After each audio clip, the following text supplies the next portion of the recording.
बांग्लादेश ने भारत के ऊपर भारत के जो सो कॉल्ड जो अटैक्स है बांग्लादेश पे विदेश मंत्रालय के, उसको लेके जवाब दिया कि पहले अपने गिराबान में झांक के देखो कि तुम्हारे यहाँ माइनॉरिटी सुरक्षित है या नहीं है। तुम्हारे यहाँ मुसलमानों को मारा जाता है, क्रिश्चियंस को मारा जाता है, दलितों को मारा जाता है, बाकी सबको मारा जाता है, और तो ट्राइबल्स को मारा जाता है। वो शायद जो एनियल चकमा को जो देहरादून के अंदर मारा गया है Hindu so called extreme elements के द्वारा, वो बड़ी चर्चा का विषय हो गया इस समय। मुझे लगता है कि हम एक सभ्य कौम के तौर पर हम शर्मिंदा हैं एक्चुअली, लेकिन भारतीय जनता पार्टी को कोई शर्म नहीं है। उत्तराखंड के चीफ मिनिस्टर कोई स्टेटमेंट नहीं है, उनको कोई शर्म नहीं है कि नॉर्थ ईस्ट के हमारे एक बच्चों को मारा जा रहा है देहरादून में, उन्हें कोई शर्म नहीं है। मोदी को भी कोई शर्म नहीं है।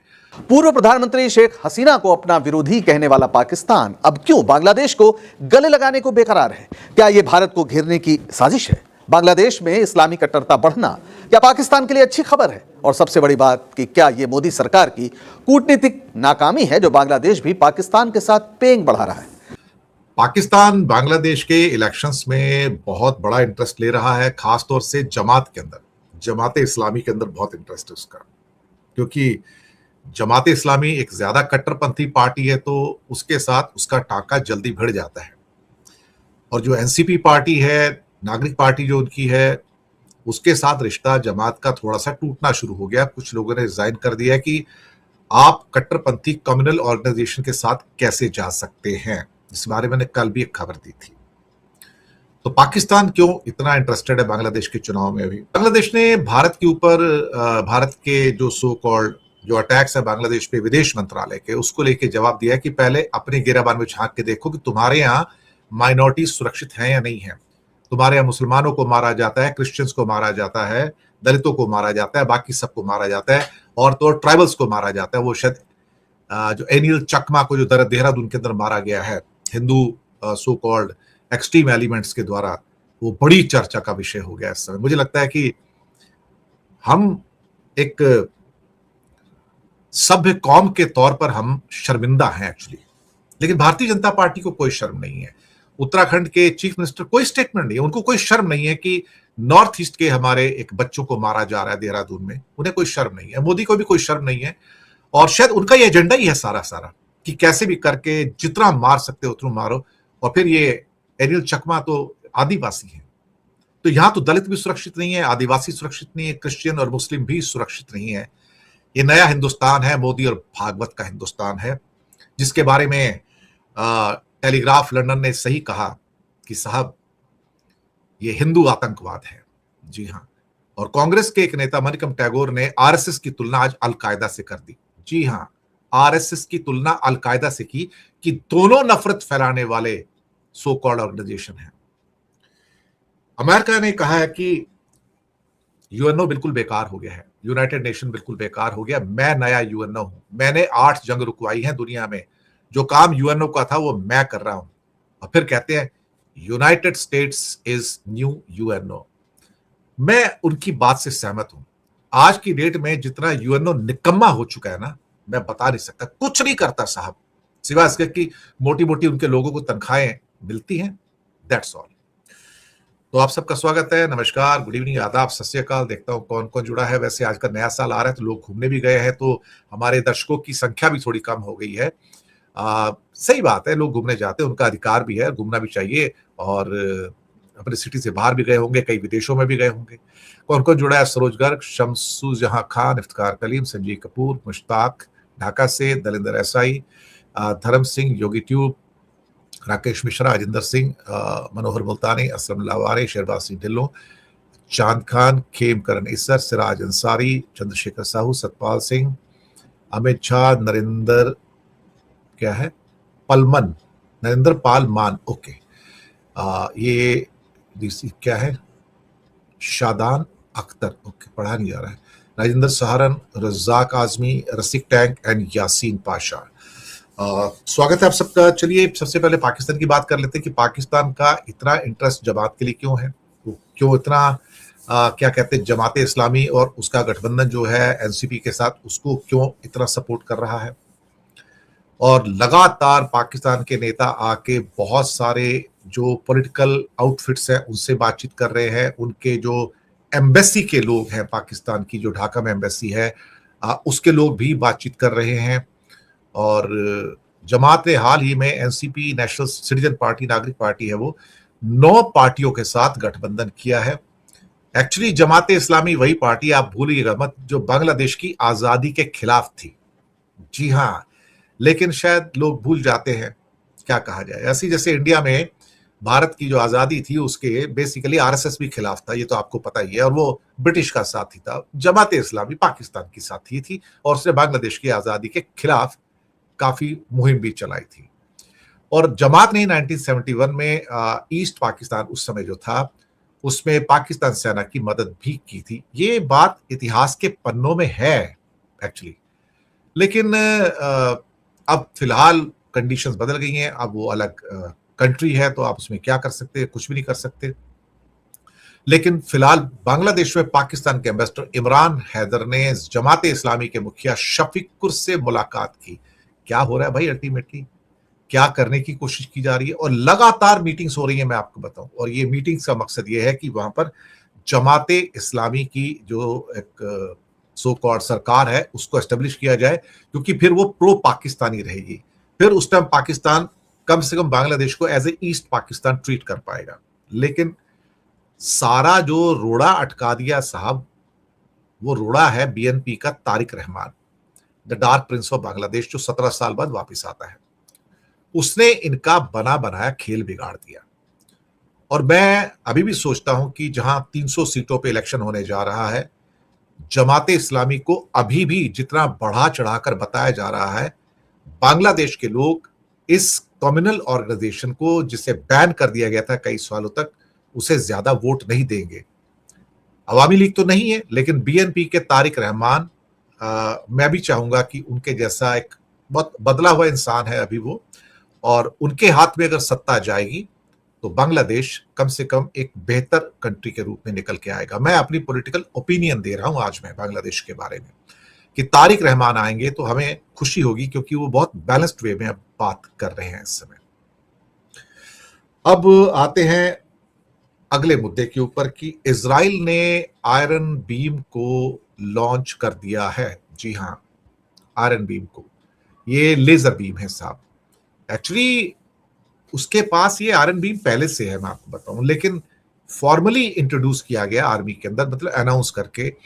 अब ये जो हाई एनर्जी की जो लेजर है, ये दूर से आने वाले खतरों का पता लगाता है, उन्हें ट्रैक करता है, और फिर एक फोकस्ड एनर्जी बीम भेजता है, और जो भी आने वाला प्रोजेक्टाइल है उसको वहीं पे खत्म कर देता है। ये लेजर वेपन है साहब। लेजर वेपन का इस्तेमाल बहुत बार रशिया और चाइना भी कर चुके हैं, और बहुत सारे जो एयरक्राफ्ट्स हैं उन्होंने शिकायतें भी की हैं कि इन लेजर बीम्स का इस्तेमाल किया जा रहा है और हमें डिस्टर्ब किया जा रहा है, हमारे इवन नेविगेशन को अपने सैटेलाइट के द्वारा फेल करने की कोशिश की जा रही है। तो दुनिया में जो वॉरफेयर है ना, बहुत मॉडर्न होता चला जा रहा है। तो अब इजरायली डिफेंस फोर्सेस को पहला operational high power laser defence system iron beam मिल गया है। इसे इजराइल की डिफेंस कंपनी ने ही डेवलप किया है, और इजराइल ने इसको एक बड़ी अचीवमेंट बताया। उनका कहना है कि पहली बार ऐसा है कि एक high power laser interception system पूरी तरह से ऑपरेशनल कर दिया गया है, जो एयर डिफेंस सिस्टम में एक बड़ी सक्सेस को बताता है। आयरन बीम को एक गेम चेंजर के तौर पर बताया जा रहा है। ये कहते हैं कि हमारे जो स्पेस है, हमारा एयर स्पेस है, उसकी जो हमें रक्षा करनी है, डिफेंस करना है, उसके सारे इक्वेशंस को चेंज कर जाता है। ये बहुत एक्यूरेट है और इसकी लागत भी कम है, और ये उन खतरों को रोकने में भी कैपेबल है जिससे जो हमारे नॉर्मल सिस्टम से एयर डिफेंस सिस्टम उसको जूझते रहते हैं उसके साथ में। और कहा कि हमारे साथ अब उलझने की कोशिश मत करना, हम सिर्फ इसको रखने के लिए नहीं लाए हैं, हम इसका इस्तेमाल भी करेंगे, और जब इस्तेमाल करेंगे तो फिर आप बच के रहिएगा कि हम क्या नहीं कर सकते। और इसके द्वारा तो एयरक्राफ्ट्स को भी गिराया जा सकता है, और इसको आयरन डोम, डेविड स्लिंग्स और एरो को सपोर्ट करने के लिए डिजाइन किया गया है। और एक किस्म से कहा जाए तो इस समय ये जो लेजर बीम का जो वेपन है, ये अपने आप में फॉर्मल जो उसका है, ये पहले ही अपने आप को प्रूव कर चुका है। एक्चुअली मैं आपको बताऊं, अक्टूबर 2024 की बात है जब इसे तैनात कर दिया गया था। बांग्लादेश के बीच दुश्मनी की बर्फ सच में पिघल रही है, पूर्व प्रधानमंत्री शेख हसीना को अपना विरोधी कहने वाला पाकिस्तान अब क्यों बांग्लादेश को गले लगाने को बेकरार है? क्या यह भारत को घेरने की साजिश है? बांग्लादेश में इस्लामी कट्टरता बढ़ना क्या पाकिस्तान के लिए अच्छी खबर है? और सबसे बड़ी बात कि क्या यह मोदी सरकार की कूटनीतिक नाकामी है जो बांग्लादेश भी पाकिस्तान के साथ पेंग बढ़ा रहा है? तो शुरू करते हैं आज का सफर। इनसे मिलिए, यह है पाकिस्तान के विदेश मंत्री इशाक डार। 27 दिसंबर को इन्होंने दावा किया कि वर्ष 2025 पाकिस्तान बांग्लादेश संबंधों में एक महत्वपूर्ण मोड़ था। उन्होंने इसे कई वर्षों की कूटनीतिक ठंडक के बाद बर्फ पिघलाने वाला वर्ष बताया। इस्लामाबाद में वर्ष समाप्ति प्रेस कॉन्फ्रेंस में दोनों देशों को डार ने भाई बताया। डार ने इस अगस्त में बांग्लादेश की यात्रा की थी, जो 13 वर्षों में देश की पहली विदेश मंत्री स्तर की यात्रा थी। डार ने इस मौके पर क्या कहा बांग्लादेश को लेकर, आप ये देखें। पूरे 36 घंटे की मेरी यात्रा के दौरान बहुत गर्मजोशी का माहौल था। पाकिस्तान का इरादा बांग्लादेश के साथ फरवरी में निर्धारित आम चुनावों के बाद सक्रिय रूप से जुड़ने का है। फरवरी में वहां आम चुनाव है और जाहिर है पाकिस्तान कह रहा है कि उसके बाद बांग्लादेश के साथ रिश्तों का एक नया अध्याय खुलेगा। डार ने यह भी दावा किया कि बांग्लादेश में पिछली सरकार जो शेख हसीना के नेतृत्व में थी वो पाकिस्तान विरोधी थी। यानी बांग्लादेश के बदले माहौल में पाकिस्तान को उम्मीदें नजर आ रही हैं। जरा इन तस्वीरों को गौर से देखिए। पाकिस्तान में इन दिनों क्या हो रहा है? कहीं झगड़ा, कहीं आगजनी, कहीं मारपीट। बंगबंधु जो पाकिस्तान के संस्थापक रहे हैं, उनके घर तोड़ा गया, मूर्तियां, प्रतिमाएं उनकी तोड़ी गई। लेकिन पाकिस्तान को इसमें उम्मीद नजर आ रही, क्योंकि जिन सिद्धांतों पर बांग्लादेश का निर्माण हुआ था वे आज निशाने पर हैं। कट्टरवादी ताकतें उफान पर हैं। अल्पसंख्यकों पर हमले की घटनाएं रोजाना सुर्खियां बन रही हैं। यह वही तस्वीर है जिसका पाकिस्तान हमेशा सपना देखता था। चलिए जरा इतिहास का एक जरूरी पन्ना पलटते हैं और जानते हैं कि आखिर बांग्लादेश में यह तस्वीर क्यों नहीं थी और कैसे बांग्लादेश अस्तित्व में आया था। 1947 का ये नक्शा है। कभी इस पूरे उपमहाद्वीप का एक साझा इतिहास था। उपनिवेशवाद के खिलाफ संघर्ष सिंध से लेकर बंगाल तक चला था। लेकिन 1947 में अंग्रेजों से आजादी पाने की एक बड़ी कीमत चुकानी पड़ी। भारत का विभाजन, सांप्रदायिक राजनीति जिसके एक चेहरे, सबसे बड़े चेहरे ये मोहम्मद अली जिन्ना, और अंग्रेजों की कुटिलता ने भारत के दो टुकड़े कर दिए। एक पश्चिमी पाकिस्तान और दूसरा पूर्वी पाकिस्तान, जो अब बांग्लादेश है। दोनों के बीच 1200 किलोमीटर का करीब फासला और दोनों के बीच में था भारत। ये जाहिर है भारत के लिए एक परेशानी भरी स्थिति थी, खासतौर पर जब पाकिस्तान अपने जन्म से ही भारत को दुश्मन मानकर चल रहा था। जिन्ना ने जिस कट्टर राजनीति को हवा दी थी वो पूरे पाकिस्तान को जहरीला बना रही थी। पर भारत विरोधी इस हवा में नस्ली श्रेष्ठता भी थी। पाकिस्तान के शासक वर्ग ने उर्दू का झंडा बुलंद किया था। खुद मोहम्मद अली जिन्ना ने ढाका यूनिवर्सिटी में जाकर कहा था कि उर्दू ही राष्ट्रभाषा होगी पाकिस्तान की। और वो बंगाल जो कभी पाकिस्तान के आंदोलन का केंद्र था, वो झटका खा गया। वहां के जो लोग थे वो अपनी भाषा और अपनी संस्कृति को छोड़ना नहीं चाहते थे। और इधर पाकिस्तान का जो शासक वर्ग था, जिसमें पंजाबी भाषी लोग महत्वपूर्ण पदों पर थे, खासतौर पर उन्हें ये बांग्ला भाषी बिल्कुल फूटी आंख नहीं सुहाते थे। वे पूर्वी पाकिस्तान को अपना देश नहीं उपनिवेश समझते थे। और 1970 में तो हद ही हो गई। शेख मुजीबुर रहमान, इनकी अवामी लीग को पाकिस्तान के 1970 के आम चुनावों में स्पष्ट बहुमत मिला। ये चुनाव 7 दिसंबर 1970 को हुए थे। कुल नेशनल असेंबली में 313 सीटों में से अवामी लीग ने 167 सीटें जीत ली थी।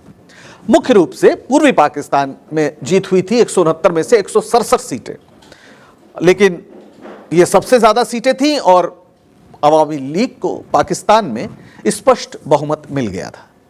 जाहिर है शेख मुजीबुर रहमान को प्रधानमंत्री बनना चाहिए था, लेकिन तत्कालीन राष्ट्रपति जनरल यहिया खान ने सत्ता हस्तांतरण से इनकार कर दिया। उन्होंने नेशनल असेंबली की बैठक को बार बार टाला और अंत में 1 मार्च 1971 को अनिश्चितकाल के लिए नेशनल असेंबली को स्थगित कर दिया गया। और इस इनकार ने पूर्वी पाकिस्तान में एक बड़ा आंदोलन शुरू कर दिया, जो बाद में 1971 के मुक्ति संग्राम और बांग्लादेश के निर्माण का कारण बना।